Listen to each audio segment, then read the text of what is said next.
రాష్ట్రంలో పోలింగ్ ప్రశాంతంగా ముగిసింది. ప్రస్తుతం డీజీపీ మీడియాతో మాట్లాడుతున్నారు. లైవ్ లో చూద్దాం. పోలింగ్ నడుస్తుంది.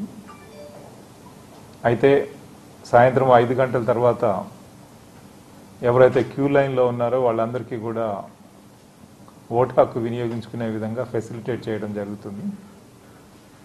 తెలంగాణ రాష్ట్రం అంతా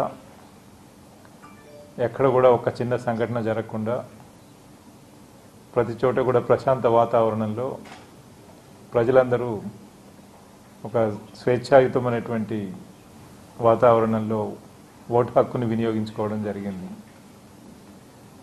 రాష్ట్రం అంతా ఒక safe and secure environment provide చేయడానికి దాదాపుగా 85,000 మంది పోలీస్ అధికారులు సిబ్బందిని డిప్లాయ్ చేయడం జరిగింది.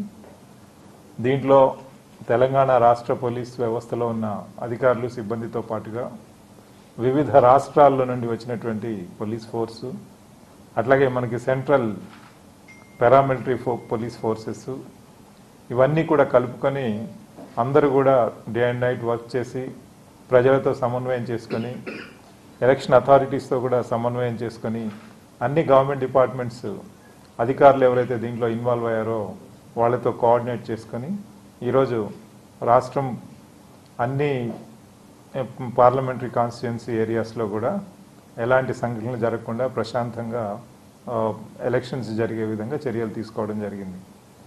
అయితే ఉదయం నుండే ప్రజలందరూ కూడా చాలా సంతోషంగా అట్లాగే ఎంథ్యూజియాజంతో వచ్చి ఈ ఓటింగ్ ప్రాసెస్లో పార్టిసిపేట్ చేయడమే కాకుండా ఎలక్షన్ మిషనరీతో కోఆపరేట్ చేస్తూ అట్లాగే పోలీసులతో సమన్వయం చేసుకొని ఎక్కడ కూడా ప్రశాంతతకు భగ్నం కలగకుండా ప్రజలందరూ కూడా మాకు సహకరించినందుకు తెలంగాణ రాష్ట్ర పోలీస్ శాఖ తరఫున వాళ్ళందరికీ కూడా ధన్యవాదాలు తెలియజేస్తున్నాం.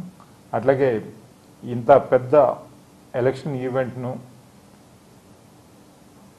ఎలాంటి సంఘటనలు జరగకుండా నిర్వహించడం అనేది అన్ని డిపార్ట్మెంట్స్ కలిసి ఒక వేదిక మీదకి వచ్చి అందరూ కూడా కోఆర్డినేట్ చేసుకొని మన ఎలక్షన్ కమిషన్ ఆధ్వర్యంలో ఇది కండక్ట్ చేసినందుకు మిగతా గవర్నమెంట్ డిపార్ట్మెంట్స్లో ఉన్నటువంటి అధికారులు సిబ్బంది అందరికీ కూడా మేము ధన్యవాదాలు తెలియజేస్తున్నాం.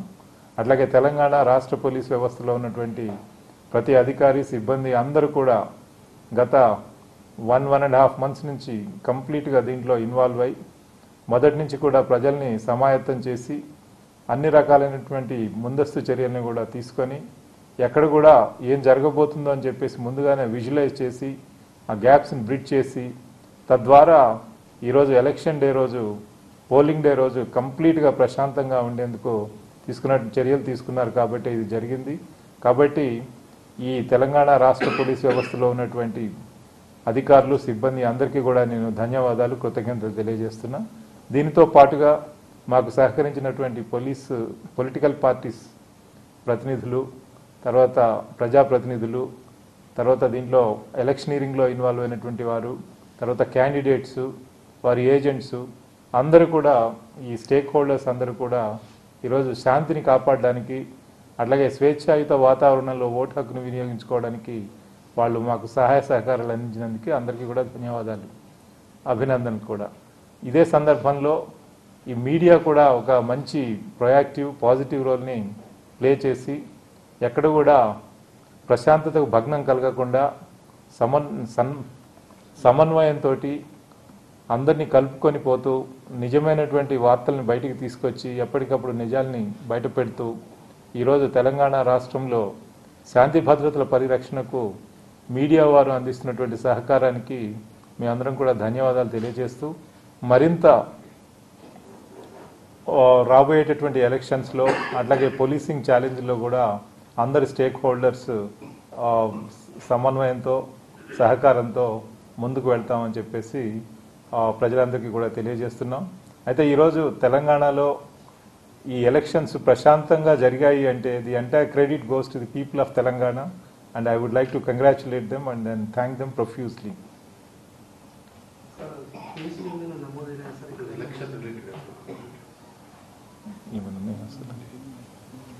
ఇప్పటివరకైతే మన నోటీస్కి రాలేదు, బట్ చిన్న చేతులు మొదలు చిన్న సంఘటనలు ఏదైనా జరిగి ఉంటే డెఫినెట్గా అవి రికార్డ్ మీదకి వస్తుంది, వాటి మీద యాక్షన్ తీసుకోవడం జరుగుతుంది.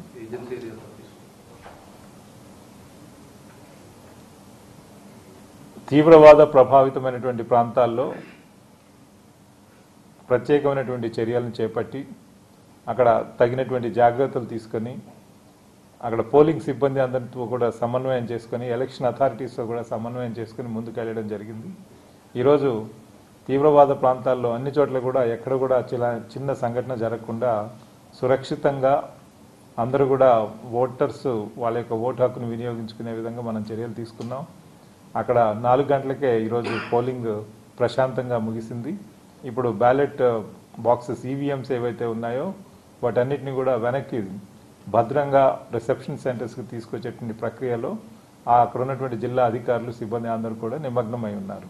సార్, ఇప్పుడు ఎలక్షన్స్ మొదటిసారి ఇక్కడ మొదటి విడతలో జరగడంతో పాటు 40 రోజుల గ్యాప్ వచ్చింది కాబట్టి ఈవీఎంల భద్రతకు సంబంధించి ఎటువంటి చర్యలు తీసుకుంటున్నారు? పోలీసుల పాత్ర ఎట్లా ఉంటుంది? ఈరోజు పోలింగ్ కంప్లీట్ అయిన తర్వాత అన్ని పోలింగ్ స్టేషన్స్ నుండి ఈవీఎంస్ అన్నీ రిసెప్షన్ సెంటర్స్కి తీసుకొచ్చి అక్కడ అన్నీ టాలీ చేసుకున్న తర్వాత వాటన్నిటిని కూడా స్ట్రాంగ్ రూమ్స్లో భద్రపరచడం జరుగుతుంది. మనకి మే 23న కౌంటింగ్ ఉంది కాబట్టి ఆ రోజు వరకు కూడా ఇవన్నీ భద్రంగా ఉండడానికి, అట్లాగే అన్ని పొలిటికల్ పార్టీస్ వారికి కూడా ఈ క్యాండిడేట్స్ కూడా ఒక ట్రాన్స్పరెన్సీ మన సిస్టంలో ఒక అకౌంటబిలిటీ ఉండే విధంగా ఈ చర్యలు తీసుకుంటున్నాం. దాంట్లో భాగంగా ప్రతి చోట కూడా సీసీటీవీ కెమెరాస్ అమర్చడం, ఆ తర్వాత 3 అంచెల భద్రతని అంటే ఎలక్షన్ కమిషన్ గైడ్ లైన్స్ ప్రకారం వారి ఇన్స్ట్రక్షన్స్ ప్రకారం కంప్లీట్గా పారామిలిటరీ ఫోర్సెస్ తోటే అన్ని స్ట్రాంగ్ రూమ్స్ కూడా మనం ప్రొటెక్షన్ ఆర్గనైజ్ చేయడం జరుగుతుంది. తర్వాత ఈ 3 అంచెల బందోబస్తులో ఇటు తెలంగాణ స్టేట్ ఆర్మ్డ్ పోలీసు, దాని తర్వాత లోకల్ సివిల్ పోలీసు, వాటితో పాటుగా పారామిలిటరీ ఫోర్స్ కూడా దీంట్లో ఇన్వాల్వ్ అవుతుంది.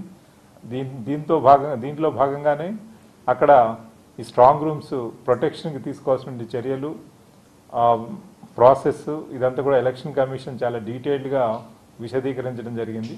అదంతా కూడా డిస్ట్రిక్ట్ ఎలక్షన్ అథారిటీస్ అట్లాగే returning officers of the constituencies వాళ్ళ యొక్క ఆధ్వర్యంలో ఈ చర్యలన్నిటి కూడా తీసుకున్నప్పుడు పోలీస్ శాఖ మా వంతు సహకారాన్ని అందించి ఇవి భద్రంగా ఉండేటట్లుగా మళ్ళీ మే 23 కౌంటింగ్ రోజు వరకు కూడా ఇది ఒక ట్రాన్స్పరెంట్గా ఈ ప్రాసెస్ని ముందుకు తీసుకెళ్ళడం జరుగుతుంది.